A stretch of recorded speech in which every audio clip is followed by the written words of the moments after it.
Before I even moved into my new house, my parents decided it should be used by my brother and his family. When I refused, they kept pushing, showed up uninvited, and tried to move in while I was away. So I'm 28 male, a welder from Knoxville, Tennessee, and I need to tell you guys about the most satisfying nuclear option I've ever pulled on my family. But first, you got to understand the setup. My older brother Jared is 32 and has been the golden boy since we were kids. I'm talking about full-blown favorite child syndrome here. This dude could have burned down the house and my parents would have blamed the matches.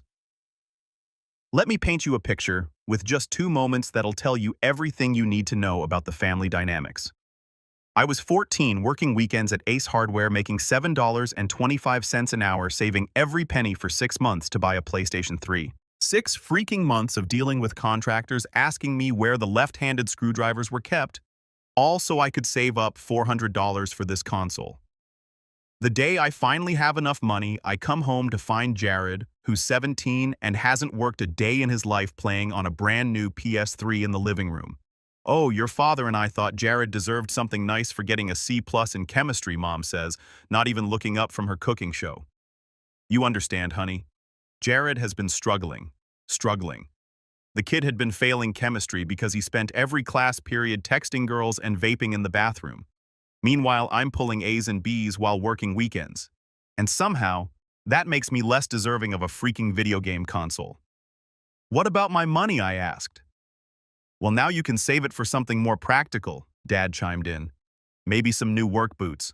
Jared looks me dead in the eye and says, "Thanks for doing all that saving, little bro. Really took the pressure off me having to work for this." The only person who ever called out their nonsense was my grandpa Joe. That man was pure old-school tough. Fought in Korea, worked construction for 40 years, and drove a 1969 Dodge Charger RT that sounded like pure American thunder. He was the one who taught me how to use tools, how to fix things, and how to spot things from a mile away. "Your parents think they're being fair," he told me once while we were changing the oil in his Charger. "But fair doesn't mean equal when one kid's a worker and the other's a taker. You remember that, Blake? You've got something your brother will never have. What's that backbone? And the sense to use it when it matters."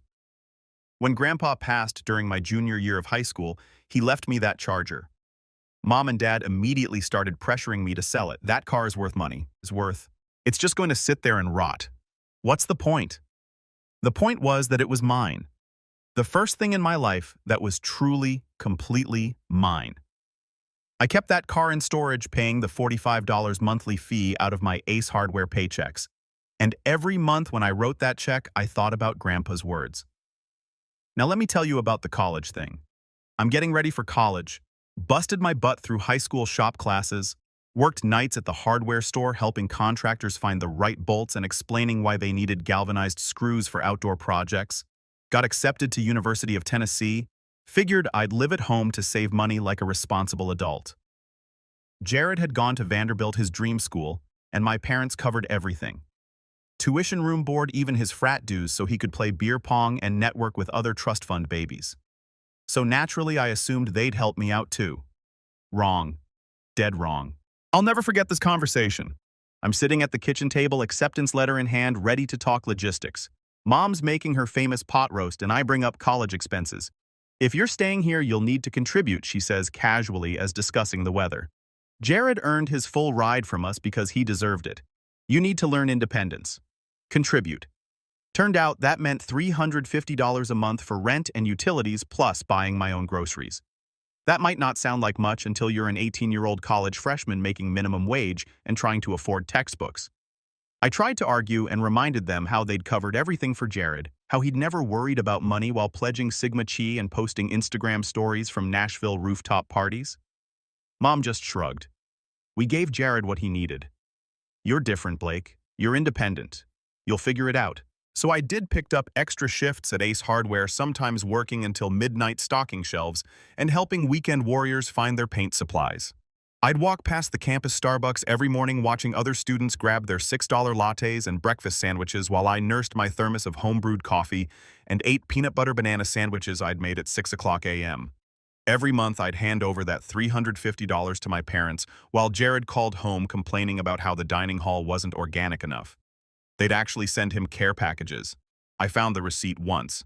$85 worth of his favorite snacks plus a $50 Kroger gift card. The inequality was suffocating, but I kept telling myself it would pay off eventually. The only thing that kept me sane was knowing Grandpa's charger was waiting for me in that storage unit. Every month, I'd remind myself that someday I'd have a garage and the time to bring her back to life. After graduation, I got the hell out of that house and found a cramped studio in Knoxville. That's where my childhood best friend Mason came through like the legend he is. This dude showed up with his beat-up Ford pickup, a cooler full of drinks, and zero questions asked. "So we're moving you out of the family funhouse," he said, loading boxes into his truck bed. "About damn time." Mason's a mechanic. Always has an opinion about everything. We'd been tight since middle school, bonding over shop class and our mutual hatred of pretentious people. While other kids were worried about who was dating who, we were learning to rebuild engines and calling out craps when we saw it. "Your parents know you're bouncing," he asked, hefting my pathetic excuse for a couch. "They'll figure it out when I stop paying rent," I said. Savage. I respect that. The man helped me move everything I owned in 2 trips. Didn't even bother when we had to carry my mattress up 3 flights of stairs because the elevator was broken. When we were done, he cracked open 2 drinks and looked around my shoebox apartment. "Well," he said, "it's small as hell, but at least it's yours." That's Mason for you. Brutal honesty wrapped in loyalty. I started my career as an entry-level welder at a fabrication shop. Worked long hours, lived on frozen dinners, and pure determination. Mason would swing by after his shifts at the auto shop, usually with takeout and stories about the idiots who thought they could fix their own transmissions. A customer came in today convinced his car was making noise because the government was tracking him. He'd say demolishing a gas station burrito. Turned out his exhaust pipe was hanging by duct tape and a prayer. One night after a few drinks, I told him about the charger sitting in storage. "Wait, you've got a 69 RT just rotting in a storage unit," he said, nearly choking on his drink. "Dude, that's like keeping a unicorn in a closet." "Can't exactly work on it in my apartment parking lot," I said. "Fair point. But man, when you get a proper place, we're dragging that beast out and making her purr again." Meanwhile, Jared graduated with a communications degree and moved right back home. Spent his days playing Call of Duty and talking about his entrepreneurial ventures while our parents continued bankrolling his existence. When he finally got a job at some marketing firm, they threw him a celebration dinner at Longhorn Steakhouse. When I got promoted to lead welder after 2 years of grinding 60-hour weeks and learning specialty TIG welding, they took me to Applebee's and spent the entire meal talking about how proud they were of Jared for finding his passion. Then Jared starts dating Jessica. Sweet girl, but she'd never held a job for more than 6 months and thought budgeting was a foreign language. Our parents welcomed her like she was royalty. They got married in a ceremony that cost more than my first truck. Parents footed the bill for everything from the flowers to the open bar. After the wedding, Jared and Jessica move into a house that our parents helped them buy. Not a loan, a gift. They called it their investment in the family's future. Soon enough, the kids started coming. Mason Jr., then Lily, then baby Emma. My parents transformed into the most devoted grandparents on the planet, buying toys, clothes, offering to babysit whenever Jared and Jessica wanted date nights. They set up college funds for each kid and started planning Dollywood vacations. I tried not to let it bother me. I really did. But every family gathering was a reminder of exactly where I stood in the family. The kids would run around showing off their new toys while I sat in the corner watching my parents do on them. Jared and Jessica would complain about parenthood challenges, and Mom would immediately offer solutions. More babysitting, home-cooked meals, help with the mortgage when times got tough. I started skipping family events. It was easier than pretending everything was fine. Good, Mason said when I told him I was done with Sunday dinners. "Those people are toxic as hell. Spend your weekends doing nothing that actually matters." Then I decided it was time to buy a house. I'd been saving for years, living below my means, putting away every extra dollar, had enough for a down payment, and was tired of throwing money away on rent. But more than that, I wanted something that was mine, something no one could take away or guilt-trip me about. And honestly, I wanted a garage where I could finally work on the charger properly. Mason was immediately on board. "About time you stopped making your landlord rich," he said. "I know a good realtor." "No kidding. Won't try to sell you more house than you need." We spent weekends driving around looking at properties. Mason had this way of cutting through real estate speech that was pure gold. "This one's got great potential," he'd say, looking at a fixer-upper. Translation: it's a money pit that'll eat your savings and spit out regret. Or, open concept living space means they knock down load-bearing walls and hope for the best. Every house we looked at, I made sure to check out the garage situation. Most places had these tiny single-car garages that were more like storage closets. I needed space to actually work. I didn't tell my family about the house hunt not because it was some big secret, but because I knew they'd find a way to make it about Jared and his growing family. They'd start suggesting properties that would be perfect for when the kids visit, or asking why I needed so much space when I was just one person. "Smart move," Mason said when I told him. "Tell them after you've got the keys. Harder to screw with a done deal." I should have known better. I don't know how the word got out, but somehow it did.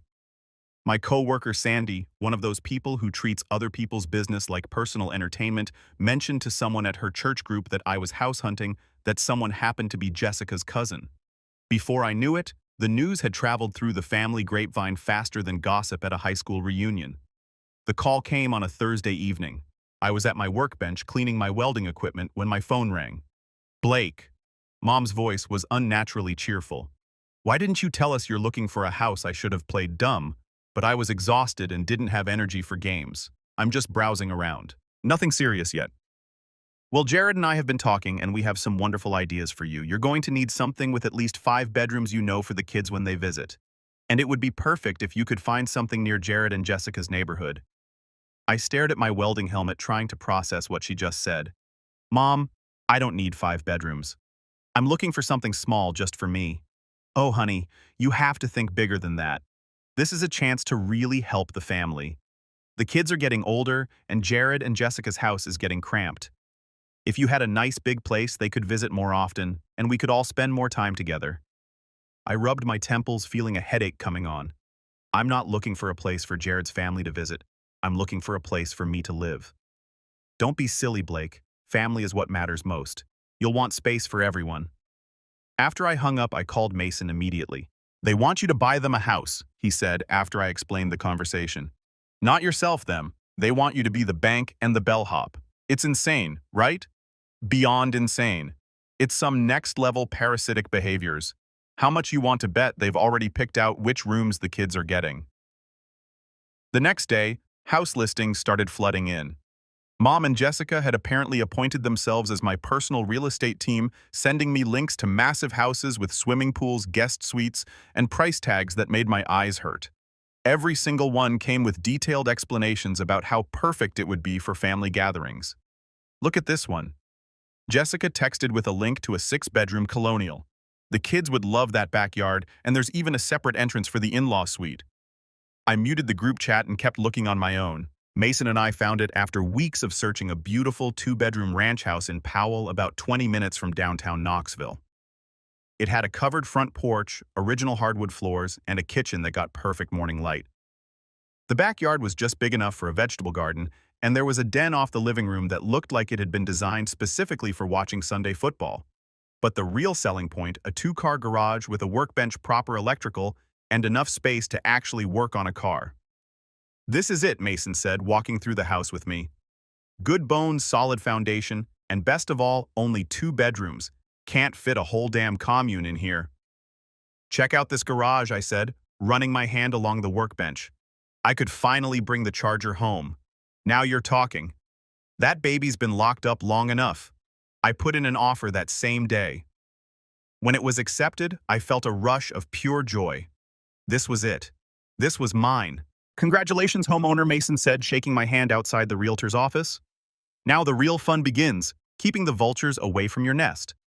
I decided to wait until after closing to tell my family. I wanted to enjoy the moment without their input. That weekend, Mom called to invite me to Sunday dinner. "We're having pot roast," she said, "and we want to talk about your house search." I almost said no, but then I thought about how satisfying it would be to announce that I'd already bought a house. Let them realize their input wasn't necessary. "Sure," I said. "I'll be there." I had no idea I was walking into an ambush. I arrived at my parents' house in Fairgate at exactly 6:00 p.m., mentally preparing for whatever lecture they had planned. The smell of pot roast filled the air, and I could hear the kids playing in the living room. Jared was sprawled on the couch, scrolling through his phone while Jessica chased Emma around the coffee table. We gathered around the dining room table, and for the first few minutes, everything seemed normal. Dad complained about the Titans' latest losing streak. Jared talked about some project at work, and Jessica shared cute stories about the kids. I started to relax, thinking maybe this would just be a regular family dinner. Then Mom set down her fork and cleared her throat. "So, Blake," she said with that smile that never reached her eyes, "we've been doing some research, and we think we found the perfect house for you. Here we go." I thought, it's a gorgeous 5-bedroom house in Oak Ridge, just 15 minutes from Jared and Jessica's place. It has a huge backyard for the kids, a 3-car garage, and even a basement that Jared could turn into his home office. I blinked. His home office? "Well, you know how cramped they are," Mom continued, as if this was the most reasonable thing in the world. "The kids are sharing rooms, and Jared doesn't have anywhere quiet to work. If you had a bigger place, they could spread out when they visit." "Visit," I repeated, though I was starting to get a sinking feeling about where this was going. Jessica jumped in, practically bouncing in her seat. "We've been talking about it, and it makes perfect sense. You have all this space, and we need more room for the kids to grow. We could probably stay with you most weekends, and maybe even longer during the summer." I stared at her, then at Jared, who was nodding along like this was completely normal. "You want to move in with me?" "Not move in," Jared said quickly. "Just visit a lot. You know, like family does." "It would be so perfect," Mom continued. "The kids would have their own space, and you'd finally have a house full of life and laughter. Plus, you'd be helping your brother's family, which is what families do." I felt like I was in some alternate reality. They were talking about my house, a house I hadn't even told them I'd bought yet, like it was a solution to everyone's problems but mine. "Actually," I said, setting down my fork, "I already bought a house." The room went dead silent. Even the kids stopped making noise in the living room. What Mom's voice was sharp. "I bought a house," I repeated. "It's a 2-bedroom ranch. I closed on it last week." For a moment, nobody spoke. Then Jared let out a laugh that didn't sound amused. "A 2-bedroom? Blake, what were you thinking? Where are we supposed to stay when we visit?" "Who said you're visiting?" I said simply. "It's my house. I bought it for myself." Mom's face was turning red. "Blake, how could you make such a major decision without consulting us? We've been working so hard to find you the perfect place. This is so unreasonable." "I didn't need your help," I said, trying to keep my voice steady. "I knew what I wanted and I bought it." "But what about us?" Jessica's voice was getting high and whiny. "We really need this, Blake. Do you know how hard it is to live in that tiny house with 3 kids? Mason Jr. and Lily have to share a room, and Emma's crib is in our bedroom. It's not fair to the children." I took a deep breath. "That's not my problem, Jessica." That's when Dad decided to join the conversation. He slammed his hand on the table so hard the water glasses jumped. "You're being selfish, Blake. Family helps family. What's wrong with you?" I stood up, my heart pounding. "I'm not selfish. I'm finally standing up for myself. And if that makes me the bad guy in your eyes, so be it." The room erupted. Mom was yelling about how she raised me better than this. Jessica was crying about how unfair it was to the kids. Jared was ranting about how I'd always been difficult. Dad just sat there shaking his head like I'd personally disappointed him. I grabbed my keys and headed for the door. "You can't just walk away from your family like this," Mom shouted after me. I turned back one last time. "Watch me." Then I got in my truck and drove straight to Mason's shop. I found him under the hood of a Chevy Malibu, cursing at a stubborn alternator. "How'd the family dinner go?" he asked without looking up. "They wanted me to buy a 5-bedroom house so Jared and his family could move in." Mason straightened up, wiping his hands on a shop rag. "Come again." I told him everything. The ambush, their plans, the explosive ending. "Holy crap," he said when I was done. "They really went full parasite, didn't they? What did you tell them, that I already bought a house?" Mason's face broke into the biggest grin I'd ever seen. "You magnificent bastard. I bet they scared the crap out of themselves." "Pretty much. Good. Screw him. Want a drink?" We sat in his shop until midnight, talking about my plans for the house. Finally, I told him about bringing the charger home. "When are we dragging her out of storage?" he asked. "This weekend." "Hell yes. It's about time that beauty saw daylight again." I thought that would be the end of it. I was wrong. The texts started that same night. Jessica sent me a photo of the kids crowded together on their bunk beds with the caption, "Look how cramped they are. Do you really think this is fair?" I didn't respond. What was I supposed to say, that buying a house for myself had somehow magically caused their apartment to shrink? The next day, I woke up to 25 missed calls from Mom and a series of increasingly frantic voicemails. "Blake, we need to talk about this. You're being unreasonable. Think about the children." Jared chimed in with his own guilt trip. "I thought family mattered to you, but I guess I was wrong. Mom couldn't even sleep last night because of how upset she is." I showed Mason the messages when he came by to help me move into the new house. "Jesus Christ," he said, scrolling through my phone while carrying a box marked kitchen stuff. "It's like they're running a guilt trip factory." You want me to respond to any of these? What would you say something about how their housing crisis isn't your emergency, but with more creative curse words? I muted their numbers and tried to focus on settling into my house, but it was hard to concentrate when my phone kept buzzing with notifications. They'd moved on to Facebook, posting passive-aggressive messages about family loyalty and sacrifice. Jessica shared a photo of the kids with the caption, "Some people forget where they came from. Family sacrifices everything for you, and this is how you repay them." The comments were brutal.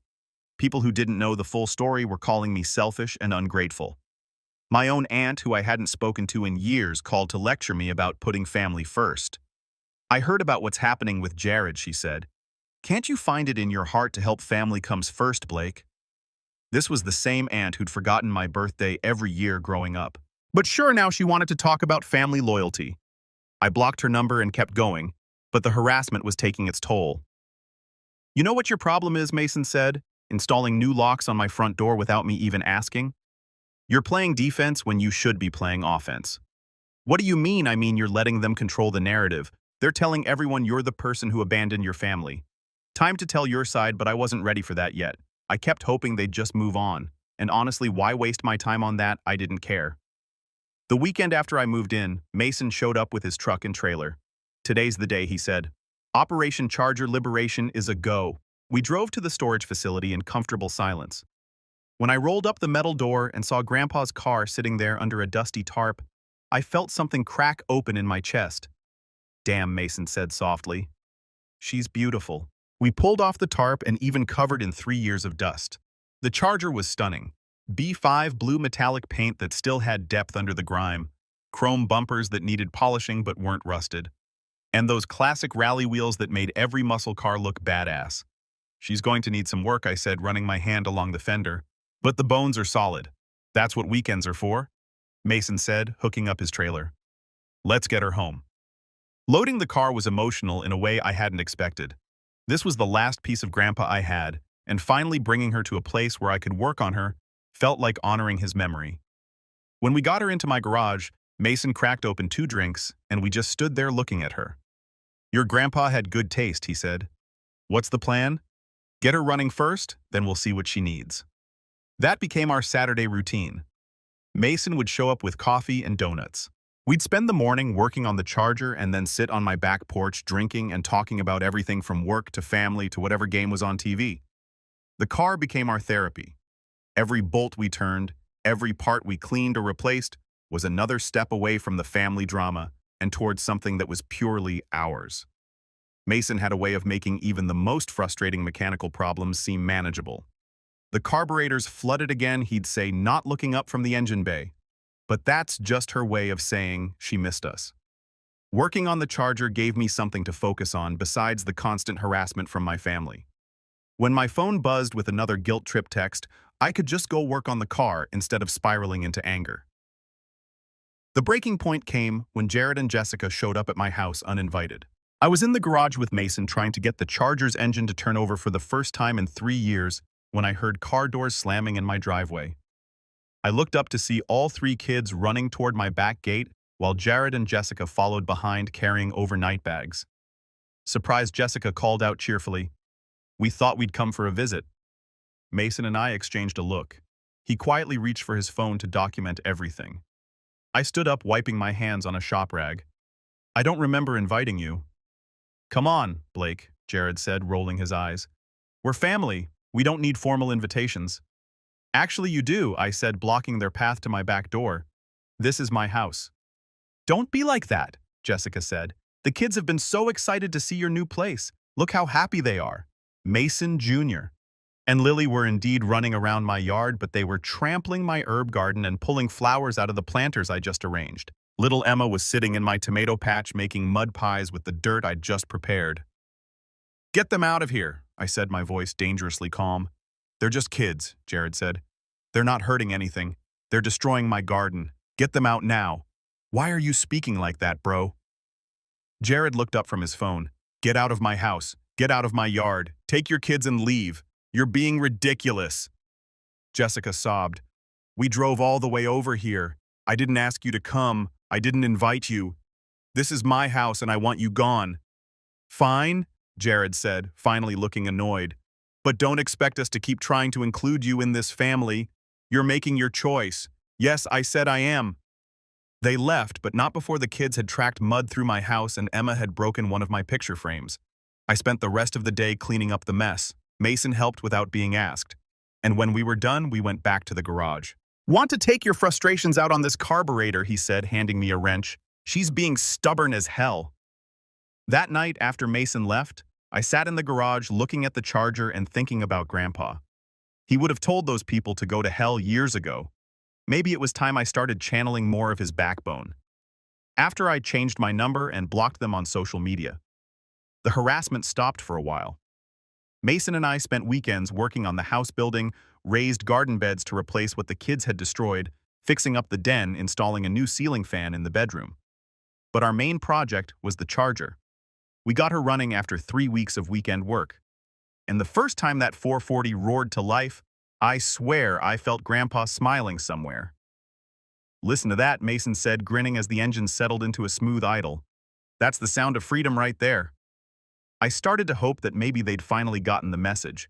I threw myself into work, spent weekends fixing up my house and working more on the car, and even started dating again.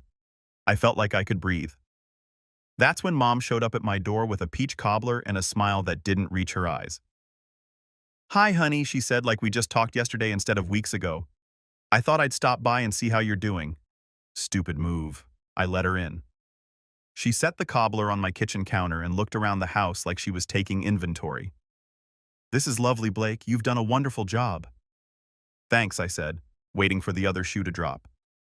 I wanted to apologize, she said, sitting down at my kitchen table. Things got a little heated and I realized we were wrong to pressure you. You've worked hard for this house and I should have respected your decision. For a moment, I felt myself softening. Maybe she really was trying to make amends.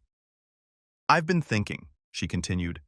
Maybe we could have a fresh start. I'd love to come visit again sometime. Maybe bring Jared and the kids. They'd love to see your place. And there it was. I don't think that's a good idea, I said. Things are still pretty tense. Of course I understand, she said with that fake smile. But it would be nice for the family to see what you've accomplished. And the kids would love that backyard.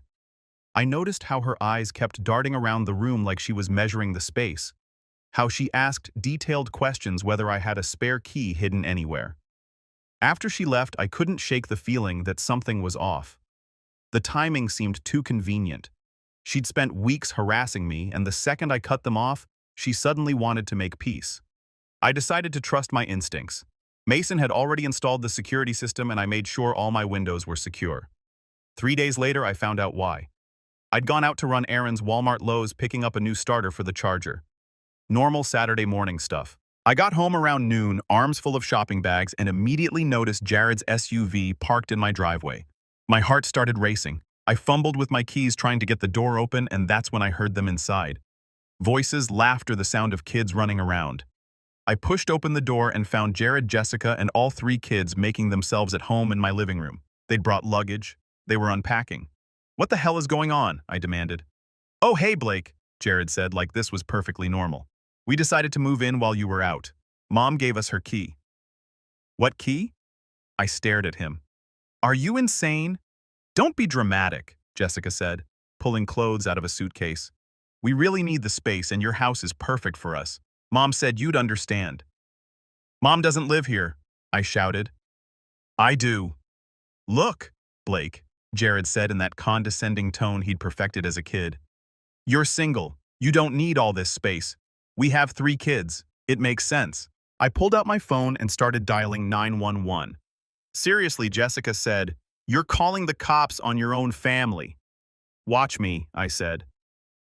When the Knox County Sheriff's deputies arrived, Jared and Jessica tried to explain that they were family, like that gave them squatters' rights. The officers weren't impressed. They told them they were trespassing and needed to leave immediately. "This is ridiculous," Jared muttered as he packed up their stuff. "We're your family." "No," I said, watching them load their luggage back into their SUV. "Family doesn't break into each other's houses." After they left, I called Mason. What he said when I told him what happened. "Moved in the whole family with suitcases. I'm coming over. Don't touch anything until I get there." He showed up 20 minutes later with a toolbox and what looked like murder in his eyes. "Where'd they go?" he asked, looking around like he expected to find them hiding somewhere. "Gone. The cops made them leave." "Good. Now we're changing these locks and I'm installing some upgrades they won't see coming." But that wasn't enough for me anymore. I was done. I called a lawyer and had cease and desist letters drafted for all of them. The letters spelled out everything they'd done, the harassment, the break-in, the social media attacks, and made it clear that any further contact would result in legal action. Mason had another idea. "You know what you need," he said, pulling something out of his truck bed. "I got you a housewarming gift." It was a custom doormat that read "Family Not Welcome" in bold black letters. "Had this made special," he said, grinning. "Thought you could use some truth in advertising." I burst out laughing. The first genuine laugh I'd had in months. "You're insane." "Nah, I'm practical. Now everyone knows where they stand before they ring the doorbell." That same day, I did something I'd never done before. I fought back. I posted my own social media update calmly explaining my side of the story. I didn't name names, but I laid out the facts. That I'd bought a house for myself, that certain family members had expected me to house them for free, and that when I refused, they'd launched a campaign of harassment that included breaking into my home. The response was immediate. Friends I hadn't heard from in years reached out to offer support. Co-workers from the fabrication shop, who'd heard whispers about the drama, came forward to say they'd been in similar situations. Even some of my extended family members, people who'd been getting a very different version of the story, apologized for judging me. But the best part was the silence from Jared, Jessica, and my parents. For the first time in months, they stopped texting, stopped calling, stopped showing up uninvited. I'd found my voice, and it was powerful. A few weeks later, I got a letter from a lawyer representing Jared and Jessica. They were threatening to sue me for alienation of affection and intentional infliction of emotional distress. That got me laughing. My lawyer laughed too when I showed him the letter.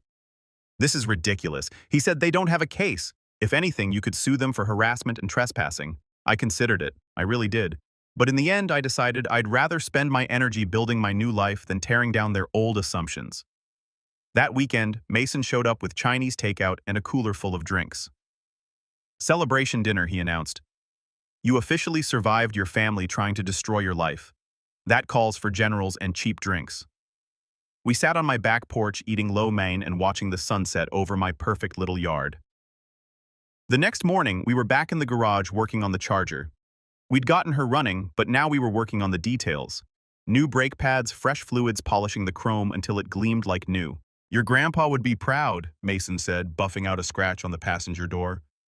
"Not just of the car, but of you standing up for yourself." "Yeah?" I said, adjusting the carburetor mixture. "I think he would." Today I'm sitting in my den, drinking coffee from my favorite mug, looking out at the tomato garden that I replanted and is now thriving. The morning light is streaming through my windows, and I can hear the Charger's engine warming up in the garage. Mason's getting an early start on installing the new exhaust system we ordered. My phone is quiet, my house is mine, and I'm finally truly free. Sometimes people ask me if I miss my family. Honestly, you can't miss what you never really had. So to anyone out there dealing with something similar, your life is your own. And sometimes, the best thing you can do for yourself is to cut the toxic people off once and forever.